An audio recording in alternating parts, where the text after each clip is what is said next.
Luz sagrada seja a minha luz, não seja o dragão meu guia, retira-te, Satanás. Nunca me aconselhes coisas vãs. É mal o que tu me ofereces, bebe tu mesmo do teu veneno, ó glorioso patriarca São Bento, que vos mostraste sempre compassivo com o necessitado.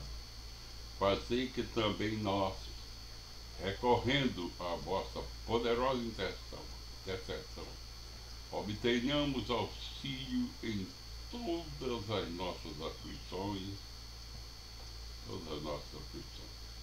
que nas famílias reine a paz e tranquilidade, se afastem todas as desgraças, tanto corporais como espirituais, especialmente o pecado. Alcance do Senhor a graça que vos suplicamos. Obtende-nos, finalmente, que ao terminar nossa vida neste vale de lágrimas, possamos te louvar a Deus.